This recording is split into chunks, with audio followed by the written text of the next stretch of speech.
I tell you, it's like the wind can hear me. It was perfectly still. I'm like, hey, let's go make a video outside, and on cue. So my name is Jill, and as you can see from the newly renamed title, for those of you who have been here a while, Road Culture for Life, one of the reasons I decided to, or another reason I decided to start talking about living on wheels, or having mobility, agility in your systems of living your lifestyle, is that I am been, thinking about making some changes, and you've heard me talk a long time before I switched off about wanting to be mobile again, and in this video I wanted to talk about sort of your post-RV compromise. There's a lot of focus, I think, in this community, which I'm not really speaking to the full-time travel retired community. I'm speaking probably to more people like me who still have to make a living and exist in the system someplace. That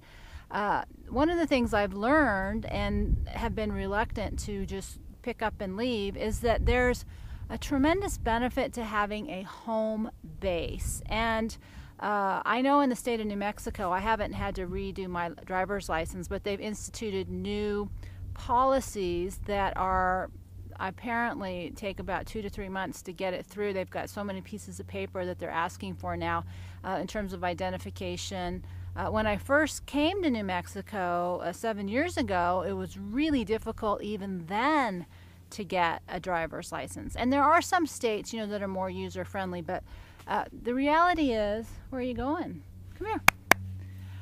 The reality is that with the Patriot Act and some of the other acts, it's getting more and more difficult to establish residency and to get services. And so part of the beauty of having a home base is you can get a bank account, you can get a post office box, and you can get your mail. And there are services, that will forward your mail to you. And I've heard now that there's a service, thank you, Mom, that will actually, at the post office, will email pictures of your mail and send them to you. We don't do that here, but that's kind of cool to see if you have something important come in. But there's just kind of it's an ongoing issue. When I first was traveling, he likes his butt scratched. When I first started traveling, I kept switching P.O. boxes, and so it was kind of a problem. People would try to be helpful, and they would give me access to their box, but then for, whatever reasons, as people, it wouldn't work out, and so I had to keep jumping boxes. And even, when you live here in New Mexico, I think it's true with all post offices, you have to reestablish residency every year with even just your P.O. box. But there's just a lot of particulars, and so one of the reasons I wanted to make this video is because I just wanted to put that out there, that if you're new or you are considering this kind of mobile lifestyle, there's a lot of benefit to having a pretty solid home base, so someplace that you come and go from. And I'm going to just say it's been a real blessing for me to have that choice, or to do that versus constant travel. Because the other issues, if you have to make a living, with constant travel, is you're putting a lot of time and energy into setting up and breaking down, trying to find a place to stay, just the basics of living, water, food, gas, hygiene, things like that.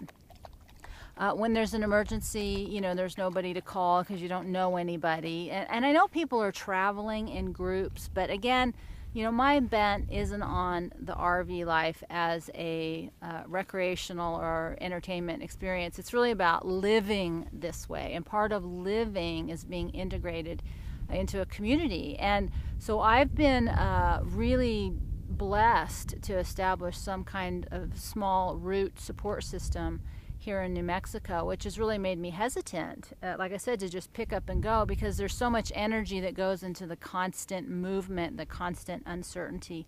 So I just want to throw that out there. Some of the other benefits of being from a home-based perspective is that you can choose your state based on the business. If you're running a business, every state has different legal requirements. New Mexico's really bad. That's what I've learned. That was not a smart thing to do. And where'd he go? I think he's right there. So there's also, there's business to consider, there's health insurance to consider, there is, it's gotten to be communications is pretty cut and dry. Wi-Fi has really changed. Internet's changed tremendously since I set out, 7 years ago. But I encourage you, even if you're brand new, to really think about, the home base idea of all of this, because it allows you a little bit more security in a very unsecure world. Even though it doesn't mean you can't just pick up and go. But I think there's this idealized version. I read a great article once where I guess there was 2 of them, they decided to be full-time in their RV. I think it was just 10 days trying to run their business. They were freelancers. And what a nightmare it was, because you couldn't get internet, they couldn't get electricity. Just getting clean is a whole issue. You can see that on my last Instagram post.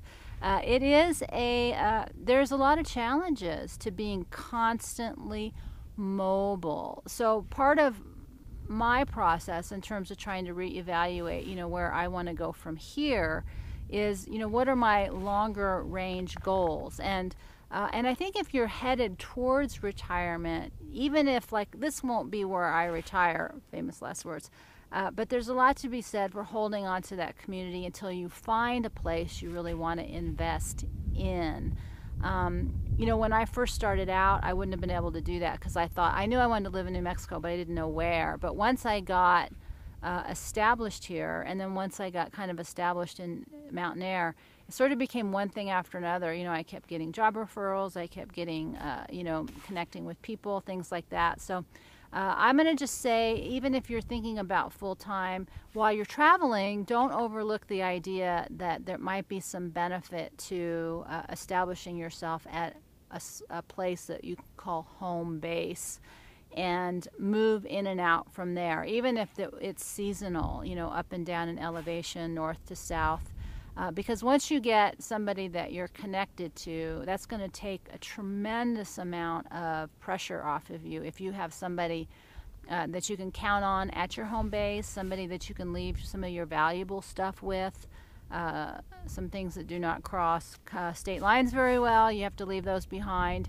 So there's just a lot to think about, but I'm going to be talking a little bit more as we go here about some of the changes I'm looking to make. Not sure yet. I'm not invested in anything yet, but I've been thinking about it for a while, so we'll be talking about that part of this as it evolves. But I just wanted to check in on yesterday was our last officially beautiful day. It's going to start raining and the temperature is going to go drop, which makes everything harder, so I thought I would attempt to talk to you outside. We'll see if it works. But with that, we didn't even take a deep breath, so I guess we'll do that before we go, and we'll see you next time.